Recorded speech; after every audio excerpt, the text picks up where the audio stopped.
Welcome to Upticks with Jake Falcon, founder and CEO of Falcon Wealth Advisors. In this podcast, we help high net worth individuals overcome financial complexities. We do this by enhancing financial literacy and discussing topics in a language free from industry jargon. Join us as we help explain exactly what having a solid financial plan means, as Jake draws from years of experience in helping hundreds of individuals get financially organized and focused on their goals. We hope you find Upticks educational, entertaining, and shareable. Now, on to the show. Welcome back to the show. This is episode 201, LIV Tour with Jared Doerfler. Jared, Jake, what's going on?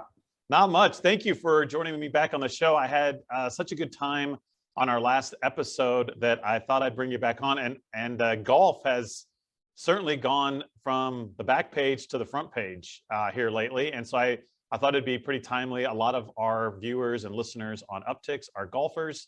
And so I thought you and I could discuss the LIV Tour in a little bit more detail than maybe people are hearing out there, and explain it a little bit. So thank you. Yeah, of course. And you bring up a good point, Jake.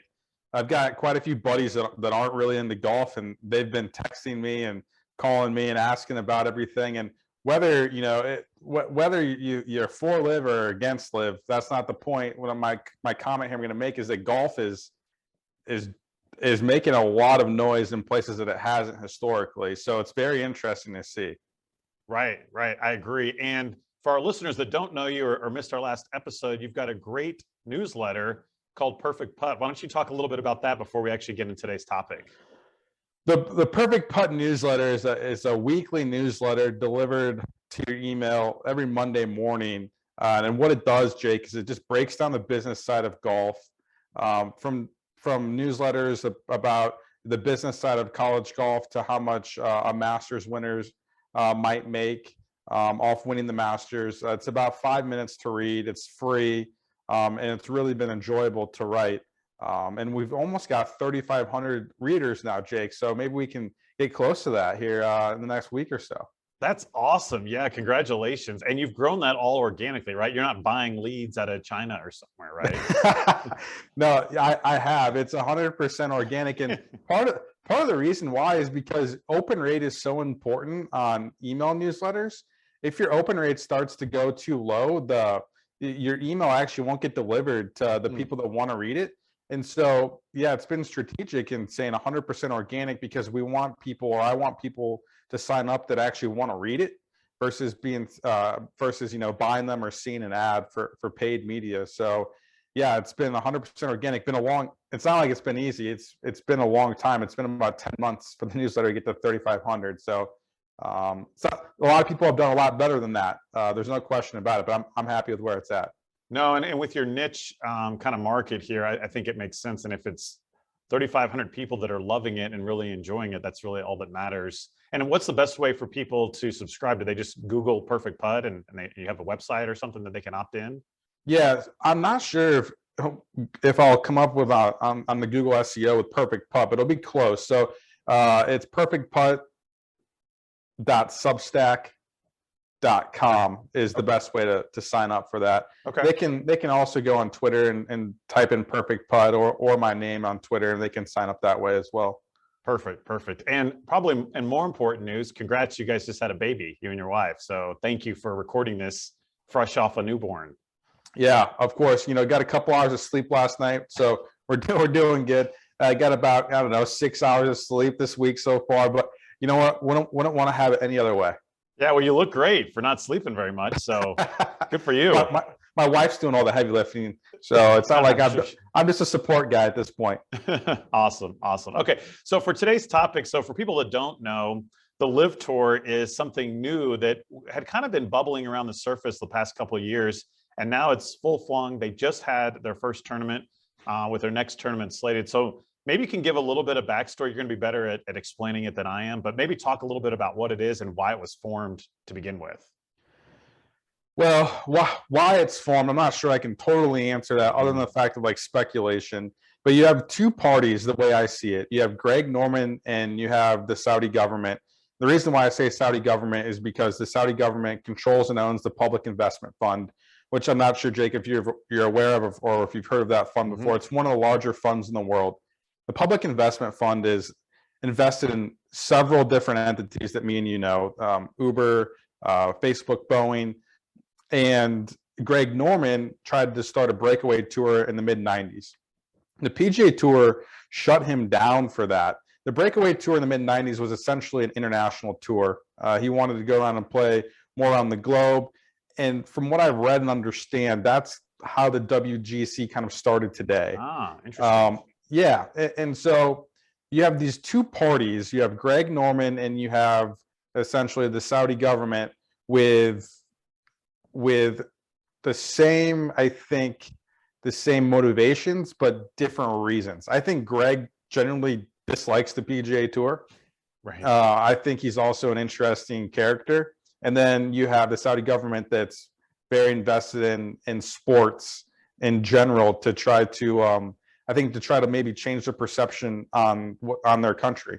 The Saudi government, or the Public Investment Fund rather, they're very, heavily invested in Formula One and Premier League soccer. So golf is just maybe another thing they can try to get into to change the perception. And Jake, as you know, golf has this stigma around it that the wealthy play it and successful people play it. And so that's part of this, I believe, right now, is that they're trying to make, trying to leverage golf to make maybe make some things look a little bit different than what they are. Right. And I guess they call that sports washing, right? Is that kind of and that's, I haven't heard of that term until the LIV Tour. And so I guess that's what they've been doing, though, like you said, with Formula One, and now this is the next thing. And I guess it's to get people to change their reputation and increase their country's brand, for lack of a better term, around the world, which is interesting. So they're not even necessarily, one would argue, again, you and I don't know for sure, but they don't even really probably care about making money as much as it's a marketing campaign for them more than anything. That's a really good way to put it. It's a marketing campaign. I think it took a lot of people to kind of come to this conclusion and this, I think, analysis, if you will, of kind of what's going on. Yeah, I mean, sports washing, people, I think, get excited about that word one way or the other. I'm not going to say it is or it isn't. I think the best thing to do is go look up the definition yourself and read other cases of sports washing that have been documented in history, and you can make the decision yourself if you think it is or it isn't. I have my opinion, but I'm not sure that, I'm not sure that I'm right. I'm not sure that I'm wrong either. And sports washing's been going on for a long, long, long time. If you remember, the Olympics were in Nazi Germany at one point as a part of a sports washing deal. So, I mean, it isn't necessarily new. That's for sure. Yeah, good point. Good point. So they've had their first tournament and they've gotten some big names to basically play, which a lot bigger than initially was kind of out there. So Phil Mickelson's probably the most famous name, but he's also 50 years old. So it's not like he's in his prime, but you got guys like Dustin Johnson, Kevin Na out there, Patrick Reed. So, I mean, these guys were making a really good living on the PGA Tour and had really good sponsorship. So I'm just curious, like, and for everyone that doesn't know, maybe the PGA Tour is taking a very hard stance, right? They basically have kicked these guys off their tour. So maybe you could talk a little bit about that. And then I'd love to hear your opinion and maybe talk about our opinions of what we think about those guys and maybe quote some of these other golfers and what they've thought. But so what is your take kind of on, they've got, how many guys played in that first term? Was it 40 or something? 48. 48. Got it. And, you've got guys like Dustin Johnson, then you've got some obscure pros that probably not too many people have even heard of on this tour. But I kind of shed some light on that for me a little bit. Generally speaking, I thought the field that they rolled out for their first event was pretty good. And not necessarily surprised on some of the guys they got, because there was long speculation. But when you actually see it and you see it being executed, you have to, I don't want to say like give them credit, because I don't think that I want to give them credit, but the field was actually I thought decent. And in my opinion on the field really is it doesn't really do anything to the PGA Tour negatively long term. Short term, it can hurt because Dustin Johnson and Phil Mickelson sell tickets. Like they just do. That's a fact. They sell tickets. They're some of the most popular golfers in the world. Them not being able to go to some tournaments like the Rocket Mortgage Classic, like with Phil, and then promote and sell tickets is going to be an issue. I don't think that any of those players really threaten the PGA Tour for leaving, except for just maybe a few of the younger guys. The reason why I say this is because you look at James Piot, who just graduated from Michigan State. He committed to the LIV Tour and got a significant guarantee in the millions of dollars, and then got a guarantee for each start on the LIV Tour. I think he shot 1 under yesterday, actually, at the U.S. Open, the first round of the U.S. Open, I should say. The reason why I think this is a problem is because if he becomes a star, the PGA Tour lost a star then. Good point. And if you have to look at it from his stance as well, as why wouldn't he go? He's never been on tour, so he's not going to get suspended. He has no legacy or history to uphold, and there's nothing guaranteed for him at all. The 5th best collegiate player will make $60,000 on average on the Korn Ferry Tour, while the 5th best NBA player, the 5th overall pick in the draft, will make 26% more than the median NBA salary.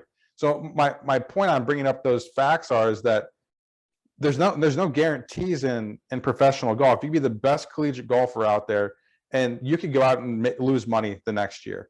And when some of these young guys are seeing guarantees, that could disrupt the pipeline for the PGA Tour. So I think that is more the risk right now. I think the PGA Tour needs to make some changes. I don't know what those actually are. I've got, I've heard some ideas that I think make a lot of sense, but they need to make some changes to make sure to protect the pipeline. That's really smart. That's a really good point. And that's for our listeners that don't know, that's the whole deal with this LIV Tours. These guys are getting guaranteed money. Some of them got huge signing bonuses. There's no cut. So again, they're going to get paid every tournament. There's only 3 rounds instead of 4. Their tournaments are less often. A lot of them have been going into this, I want a more balanced life, as far as their quotes. So some of the stars have been saying that. What do you think? I mean, as you played golf at a very high level in college. And so to me though, like, is balance, is that just a crutch that they're using to say that's why they don't want to play on the PGA Tour? I mean, I don't feel like DJ was out there. I know he works hard and practices. You have to do that to get at that level, but I don't feel like he was playing in some of these small PGA tournaments to earn a paycheck though either. I felt like he had balance, I guess, from an outsider's viewpoint. What's your thought on those quotes? I don't know. I mean, I think it's an interesting comment. Let me just put it like that. If you look at Dustin Johnson, I believe he was 3 tournaments away this year from having lifetime status on the tour. Wow. And so the balance thing is you have to play 15 events a year. Majors are co-sanctioned. And there's rumors that LIV's going to go to, LIV's only 8 events this year. There's rumors that LIV's going to double that and go to 15 next year. Right. The balance thing is, I personally think it's probably a bit of a crutch. They are going to have more balance for 2 reasons. They're kicked off the PGA Tour and they're making millions of dollars. So from what I understand, Phil Mickelson's guarantee is $200 million. Dustin Johnson's guarantee is $125 million. And we don't know for how long or what that contract looks like. What we do know is Dustin Johnson said he's going to play LIV for 4 years. So I would expect the contract's 4 years. I'm sure he got a certain amount up front and it gets more each year. The balance thing, I don't know. They're still going to be playing a decent amount of events, and some of those are going to be international. So the most interesting comment that I think I've seen so far, in my opinion, in regards to balance, is Bryson saying that he was going to, he took, it was a business decision, which, I mean, at least, I agree it was, but he was doing it for his future family, and he needs balance. And the dude's 28 years old. Right. I mean, I don't know. I thought that comment was really interesting. It it confused me. I mean, there are obligations that they have that we don't see, and they have a lot of obligations with sponsors. And so whether they're flying to New York or LA to do a shoot, that certainly takes up their time. So, DJ, he's put it candidly, like, what are you going to do the other 40 weeks of the year? He goes, whatever I want. Right. And he's probably going to be on his boat. Right. Yeah, so I've been interested to see. So there's big people on the other side. You know, a lot of the pros that have stayed on the PGA Tour, and guys like Rory and Justin Thomas, and John Rahm. I've loved their quotes. I mean, a lot of what I've heard from them is, you know, it's sad that they're doing this, but I'm not here to judge them, right? And they can go do what they want. I love the PGA Tour. The PGA Tour has been great for me. I think that's where the best golfers are. And that's where I want to play. What are your thoughts on that? And again, this is all opinion on our part, but Yeah. what do you think there? I mean, so again, so I kind of want to get into this, like, and I'm going to ask you this question, like, would you do it? Right? Because that's what every golfer is asking each other is, would you do it? But what do you think about the guys that are staying? I mean, what do you think is causing them to stay versus jump and take the money? Because wasn't Tiger offered $1 billion or something to endorse this tour? I guess it was high 9 figures. I don't know what that means. Probably close to $1 billion, right? Right. So your question with Rahm, JT, and Rory, and yeah, I think I fall in line with kind of exactly what they say. Rahm is very direct when he does interviews, and if you saw his interview earlier in the U.S. Open week, he was discussing that it's just not for him. You know, it's 3 rounds. It's not really golf. I mean, shotgun starts, no cuts, not for him. You have to remember, Rahm is very good friends with Phil. And so my point in saying is that they're still good friends. They played a practice round together. They can disagree on golf, but they're not making it personal. And a lot of people right now are really upset with Phil. I mean, rightfully so. He wrote the operating agreement with lawyers for LIV. I mean, he's also done a lot for the game. Probably the second most important person in the last 30 years next to Tiger. But there's just a lot of question marks there with Phil. I think a lot of the guys, it's like, yeah, if that's what you want to do, go do it. Phil, I think there's a little bit more.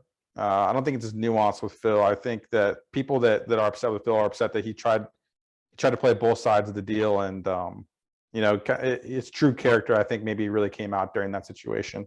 Right. So do you think this tarnishes Phil Mickelson's reputation? Like, do you think there's going to be asterisks by his name in the record books? And like, is he kind of going down this route of, you know, baseball players that, I know he didn't like get caught for using, you know, player and enhancement drugs or whatever, but he's made like you said, he's tried to play both sides. He's come out and said, I've got a lifetime exemption. I fully expect to still have that. So he's probably going to sue the PGA, or who knows. But I mean, do you think this hurts him or maybe his legacy, or do you think he cares at this point? Well, I think he's already in the World Golf Hall of Fame. I don't know if he even cares, Jake. With these guys, it's not how much money you make. It's about how much money you spend. I'm sure you tell some of your clients that. Yeah, absolutely. Phil had to sell a handful of golf properties in Arizona. He had to sell his Gulfstream jet. He lost $40 million gambling. I think Phil had to do it. And I don't think he necessarily would have wanted to do it. If Callaway came to him and said, hey, we'll give you $200 million over 10 years, I think he'd probably rather do that. Right. I don't know if it hurts his legacy. I think time will tell. In regards to the others, I mean, Dustin Johnson, I don't think it really does anything to him. And then there's no one else really has a legacy. Like Bryson's 28. Like he's won one major, you know, good for him. But I don't know if he even has a legacy to uphold right now. Right. So what about these? So the good point about the pipeline, though, that you're talking about earlier. So again, it sounds like what I'm hearing is you're somewhat against it a little bit, right? But again, you're not judging them, right? It's like you get to do whatever you want to do. But can we blame the young guys that aren't, you know, that are that's 25 years old, they got offered this? I mean, like you said, the problem with the Corn Ferry and the PGA is there's such a big gap. And like you said, you could grind on the Corn Ferry and still be in debt and never make it and be a really, really, really good golfer. So yeah, as far as the young guys, Jake, no, I don't blame them at all. Yeah. I'm a PGA Tour supporter. That doesn't mean I don't think the PGA Tour can make changes to get better. They have to make changes to get better. I think they've done a few things not as well as they could do them, and they can get better going forward. Now, for the young guys, yeah, my buddy is he's an agent for tour guys, and you know we've been talking back and forth a little bit, and he's like, dude, it makes perfect sense for the young guys to go. They're getting guaranteed money. they can set their stuff up financially for a long time, and they can still play the tour later on in life. Good point. I mean, barring, I guess, some, I don't know how you're not going to let somebody play when they've never been, they can't be suspended if they never played. So, right. I like that a lot. That, yeah. And something similar happened in the world of finance that you probably know about. But and so I see the LIV Tour as just being a disruptor, hopefully for positive change in the PGA. And Robinhood came out, I don't know how many years ago, but Robinhood made trading for individuals very easy and free. And many of these custodians and brokers were charging, they started charging hundreds or thousands of dollars, believe it or not, to like make a trade. And then when I used to pay this fee for my clients. They used to charge me $5 a trade, but I actually have Robinhood to thank that now the custodian I work with doesn't charge me anything for a regular stock trade because Robinhood said, hey, you can do it here for free. Now, there's been some issues with Robinhood because individuals might not get the best pricing or execution. And so, but I credit to them for being a disruptor in the industry and making some of these huge established financial institutions change the way they had been doing things for decades. And so that's what I'm hearing from you. And I don't think I've heard that actually yet from anybody, believe it or not, about how hopefully this incorporates some change in the PGA Tour. And, and I know they did, what is it, the PIP, and Korn Ferry supposedly is bumping up all of their purses are going to be $1 million, or maybe they've already done that. But I don't think that's enough, right? I feel like they've given them pennies, and I think there needs to be more of a drastic shift. So in your utopia golf society in the professional world, what do you think that looks like so that maybe we can, because again, I don't necessarily want to, I'm against the LIV Tour, but I think it hurts golf when you have great players playing even in Europe and LIV and on the PGA, because you don't get to see them battle it out week in and week out. We have to wait 4 times a year to see them. And maybe that's okay, but I would much rather see fields be stacked with top players than be watered down. But I'm just curious. So what does that dramatic shift look like to you that, if it were you calling the shots? Yeah, I mean, I agree with you completely. And if you look back at your analogy with Robinhood, I was watching a commercial I think it was last week about, this always comes up in mind, is that Charles Schwab with their slices, right? Robinhood, I think, introduced that, or was one of the first to talk about you can buy a partial stock. Right. And so they innovated, and Schwab, said, we're going to take that, we'll do it ourselves, and we'll offer that to our clients. And I don't even know how Robinhood's doing today from a financial perspective. Yeah. They're probably not, like, if I'm going to go invest, I'm probably not going to use Robinhood. I'll probably use like Vanguard and just put in a mutual fund, whatever. Now, as far as what the PGA Tour needs, my point there is that who knows what happens to LIV long term. Okay. Right. Now, what I would like to see with the PGA Tour is I'd like to see them provide those opportunities for status for collegiate players. And I don't know what that looks like. Is it 8 starts? Is it 15 starts? I don't know, but they have to provide status to either the top 5 or the top 10, maybe even top 15 collegiate players. Because right now in PGA Tour U, the top 5 get status in the Korn Ferry. Average Korn Ferry earnings are $60,000 a year. Average PGA Tour is $1.2 million a year. 6 through 15 get guaranteed status on PGA Tour Canada. Average tour, and they only have, I think it's like 12 to 15 events, but their average earnings is about $10,000 per year. Gosh. And you start looking at other sports and how that compares, it just doesn't. The PGA Tour needs to protect that pipeline with some sort of status arrangement. Also, providing, this is my take, and I don't think it's probably against a lot of people, but they probably need to provide some sort of guarantee each week for no cut. If you're missing a cut, you're losing money as a tour player, unless you're one of the top 20 that has a ton of endorsement money. But if you're 100th player in the world or 100th player in a FedEx Cup points, you're probably going to lose money that week. So they need to maybe provide some sort of guarantee, and a lot of people have been saying this for a long time, and it has gotten better. They need to take care of the caddies a little bit better, and not treat the caddies like they're second-rate citizens. But they have done a better job at that, so I will give them credit there. But some pathway for top collegiate players to go on tour right away. And you know what, Jake? Here's my thought: is if they don't make it, if they don't earn their status, then that's on them. Right. You know, you look at Andy Ogletree, who shot $1 million at LIV. I think he shot like, I don't know how many over. He shot $1 million over. He got last place. And he was upset that he hasn't got, he won the US Amateur a few years ago. He's upset that he hasn't got any Korn Ferry starts.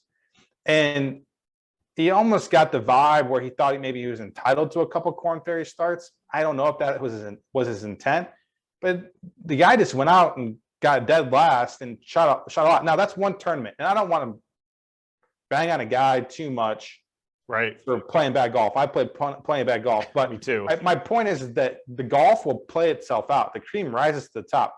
So give those guys a chance, and if they can't make it, then it is what it is. Then the PGA Tour technically, you know, they want the best guys out there, and if you're not the best guy, then you're not one of the best guys. Oh, I actually love that idea.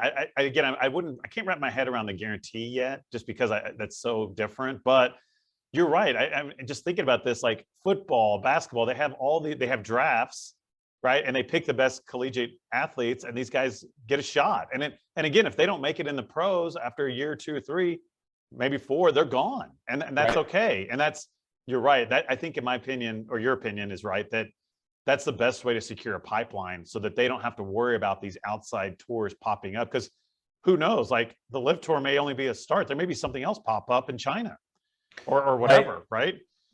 It's rumored the LIV Tour wants to do a development tour. Right. And if that really comes to play, then that will be interesting. So far, they've invested between $2 and $3 billion into LIV. You know, their purses are $25 million a week, $4 million to first place, and $120,000 to last.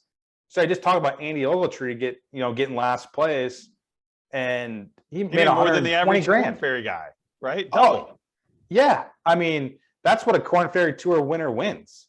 Right. And so how can you fault Andy from starting a LIV event when, I mean, in his eyes, he wasn't getting starts. He wasn't getting some exemptions. That's his opinion. I don't blame him for going at all. You know, he needs to make money. He needs to play events. My point is that maybe he's not good enough right now to play on the Korn Ferry. And maybe he gets better. I hope he gets better. Anyway, yeah, it's an interesting situation. There's no question about it. What about the moral issue of it? Have you had many golfers that you've been talking to about the moral? Because that's what, you know, I talked to some of these young golfers, and they're like, I don't think they get it, like that the Saudis have done some bad stuff. But, you know, I talked to a guy the other day about it, but he made a good comment. He's like, you know what though, Jake, so is America. So, I mean, who are we to judge? Like, yeah, they've done awful things, but so is every country probably. And so what's your take on the moral? I mean, because my point is that, like, if it wasn't Greg Norman, who's kind of weird now, I guess, and it wasn't the South, like, what if it was, I don't know, England or you know, or Switzerland, right? The proverbial neutral country. Like, what if Switzerland was doing this? Like, would there be so much negative feedback, you think, if a country like Switzerland was hosting this? It's a really tough question, and it can honestly be discussed over, you know, a couple hours with maybe a few beers. My first thing is that what if Jeff Bezos was bankrolling a new tour? How would we handle that? Secondly is, yeah, Saudi Arabia has numerous human rights violations. They've done some terrible things. Now, I think this is the distinction, Jake, because you have some good counterpoints you bring up. The distinction is that a state government is sponsoring a professional tour or a professional event versus the U.S. government, right? The U.S. government, we don't know what we have and haven't done. I'm sure we've done some things that maybe we're not very proud of. Sure. Actually, I know that. Right. But the U.S. government isn't bankrolling the PGA Tour. Good point. So I think that is the major distinction. As far as a moral standpoint, like, as I mentioned earlier, the public investment fund is invested in essentially everything. If you remember years ago when Elon tweeted taking Tesla 420 or taking Tesla private at 420 a share, that was from the public investment fund. Interesting. So they're invested everywhere. I think it's important to know that. Doesn't mean that it's right now. That they're okay or in the mix with LIV, but I don't want to say that you can see it both ways, because I don't think you can. Right. I think there is some moral issues with it. And I think LIV has done a pretty good job at selling those counterpoints to those players. And if you look at some of the interviews and read some of their counterpoints, they're pretty straightforward. One of those talking points is Saudi Arabia is an ally of the U.S. government. That is true. We have sold them a lot of military equipment. That doesn't mean, though, that the fact that they're an ally doesn't mean that they're necessarily a good actor. Let's put it like that. Okay. Right. Yeah, that's a good The United point. States government's a lot smarter, or at least I hope so, from a military side than me and you. And I don't know. Maybe. So I don't know, Jake, from a moral standpoint. And my opinion is that it's not a moral situation. And I think LIV's done a good job of selling those guys of why it's okay. Interesting. Yeah, no, thank you for that. That's good, because I haven't talked about that, and that makes good sense, what you said. Now, so it sounds like, so your opinion is kind of, you lean more towards a PGA Tour is what it sounds like. Oh, yeah. Yeah. And I'm the same way, but I'm curious, though, because you're out in Iowa. Like, what if they have a LIV event in Iowa? Would you go? Would you spend money and go watch these guys? Or are you that opposed? Because that's what I was talking to about yesterday also. Is like, yeah, I'd probably go if they were going to be in the Kansas City area. Like, I don't know. I might go check it out, but maybe not. I don't get the shotgun start. I don't really like that. I don't want to see some guy shooting 80 either. So I don't know. I probably wouldn't go, but I don't think that I wouldn't go because it's maybe specifically LIV. But to be fair to myself, I live 2 hours from Minneapolis and 3 hours from the John Deere Classic, and I've been to the John Deere Classic twice in my life. Okay. I typically don't go to golf events. Watching golf in person is really, I don't think it's that much fun unless you have a buddy that's playing. And so, like, when you have a friend or a teammate that was playing on a tour event, like, that was a lot more fun. You have a couple soda pops and roll around. And I like watching golf on my couch. Now, like, I don't know if I'd ever play in a LIV event. I can't answer that question because it's just too hard. Like, I thought there's been a lot of former players that have said interesting things on that, especially Steve Stricker. Yeah, I thought his comments were really interesting, saying, like, I don't know. I lost status. He lost status for 3 years. He's like, I don't know if LIV would have given me a boatload of money. It's a really hard question to answer. Pat Perez got $10 million. Okay. I don't think that's a lot of money. I don't either. I didn't know he was on. So Pat Perez is on the LIV Tour. I didn't know that. He committed last week to the Portland event. Pat's 46 years old. He's made about $30 million in the PGA Tour. He's a few years away from the Champions Tour, and his eyes is probably like, I don't need to play the Champions Tour anymore. Fair or not fair?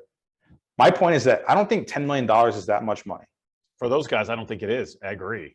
And Pat's won a handful of times in the PGA Tour. I don't know. You can blow through $10 million pretty quick out in Scottsdale. You buy yourself a new house, and that $10 million is gone. Right. So I was a little surprised at that number. That seems low to me to get. Pat Perez is not a bad player, and he's a very likable guy. It's like you thought that he might take more than that. Maybe he did, and the reports were wrong. Yeah, isn't he a PXG guy too? I'm sure they're pumping money. I mean, including because do you think he's going to lose all his endorsements like Phil did? Basically, like Phil's at the U.S. Open this week with just his logo on his shirt, right? So. Yeah, so I need to look and see what Pat Perez is. I'm not sure if he's PXG or not. I do know that he's Michael Jordan brand. And interesting. According to his wife's Instagram last week, is that the Jordan brand called and stuck behind him. So the Jordan brand's not dropping him. Now, again, back to Phil, because we've only heard of RBC dropping Graham McDowell, Dustin Johnson, and Rocket Mortgage dropping Bryson. I haven't heard of anything else. The major distinction in Phil is kind of how he handled the situation. Trying to play both sides, hiring lawyers for the operating agreement. And from what I understand is that the KPMG thing, they were more offended in Saudi Arabia than they were in America about his comments. Right. So they dropped him because of Saudi Arabian pressures, not American pressures. So now I'm not sure if that's right or wrong. Only what I heard, and I heard that from former tour guys. So probably decent source, but I don't know. I mean, I don't think that they're going to lose. I don't think they're going to lose sponsorships. We haven't seen it yet. I mean, we'll see how it plays out the rest of the summer. Yeah, and I guess if you are a sponsor, you're certainly getting a lot of coverage from these guys, right? So that's to kind of wrap up our show here. You made a good comment that you think it's good for PGA Tour to adjust their ways. So do we ultimately think this is good for golf? I'm a competition, is a good thing for a lot of different things. I wish competition was different. I wish the money source was different, but I can't change any of that. So we have the hand that we're dealt. We look at it, we look forward to see, like, look, what's positive, what's negative. There's a lot of negative, but I think the positive that we can take out of it in the golf world is that the PGA Tour will become a better product and golf will become a better product. I don't know how long LIV lasts for. If I was a betting man, I'd say 3 to 4 years. I'd be shocked if they're around in 10 years, Jake. Shocked. That was going to be my next question. Like you mentioned that DJ got a 4-year deal. I don't know if they make it 5 years. You're right. It feels like arena football to me. That's always kind of like come up and then come down, but there's a lot more money behind it. So, but you're right. I don't know. So I don't see how it'll stick, but who knows? Right. Time will tell on that. Yeah. I think the shotgun starts, it's a decent idea. I didn't really like it though. And like 54 holes, like, I don't know. Maybe I'm just getting old, Jake. I like the current setup right now. I think where the PGA Tour needs to make changes is on the protecting their pipeline, some caddy improvements, maybe being a little bit more, friendly to, maybe more friendly to certain media organizations, I suppose, and with access. But the PGA Tour, we have to remember is that, they broke away from the PGA of America like 60 years ago. Right. This is not the first time we've seen this in golf. Good point. And golf will be okay. And there's a lot of doomsday people out there, but golf will be just fine. Yeah. So we'll be all right. Yeah. Good. Thank you for that takeaway. And real quick on the caddies, because I follow every now and then on Twitter, I see some of the places these caddies stay, right? This guy always tweets about the room season. And I'm like I'm fearful for his safety. And then you're a PGA Tour caddy and you're right. I guess they get treated. I didn't know it was that bad, but it's not the players, right? It's not the players treating him badly. I don't think. Well, generally, no, unless you talk to Bones, who got stiff for quite a bit of money from Phil, according to that book. So you must be talking about Joel Damon's caddy. I assume. Yeah, I think that's who it is. Gino. Yeah. He's known for posting his content. Look, and I got a friend that caddies on the tour, and they'll get a guaranteed amount of money for a week. Let's say, depending on your caliber. Tiger's not paying his caddy the same as some other people. He's paying him a lot more, but you'll get $2,000 or $3,000 a start base fee, and then you'll get 7 to 10% of the earnings depending on where you fall. And if your player makes $1 million at 70 grand, let's say you played in 20 events, that's $2,000 a piece. That's 40. So now we're at 110,000. By the way, you have no health insurance, no 401k, and you don't have any. You have to pay for all your expenses. And that's pre-tax. That 110 is pre-tax. Correct. You're 100% correct. And so that's the deal. If you look at what LIV put all the caddies in a hotel, they paid for their expenses. I'm not saying the PGA Tour necessarily has to do that, but they probably need to do something to incentivize their guys. Right. Yeah, good point. That's absolutely right. So, Well, good. Well, thank you. Anything that I missed? Anything you wanted to kind of wrap up the show with? Do you have anything else? Any other parting comments? No, I appreciate you having me on, Jake. It's been fun chatting with you. Second time's a charm, and it was fun talking to you again. Yes. Well, thank you again, Jared, for joining me. Your insight is awesome. Keep doing what you're doing. I know you're a busy man. You've got a career. You've got a new baby. But please, we're asking, keep publishing the Perfect Putt. I really enjoy reading it every week. And again, thank you all for tuning in, and we hope you have a great week. Thank you for listening to Upticks. Click the subscribe button to be notified when new episodes become available. Also, be sure to visit our website, falconwealthadvisors.com, and click the Contact Us button if you'd like to meet with Jake and his team.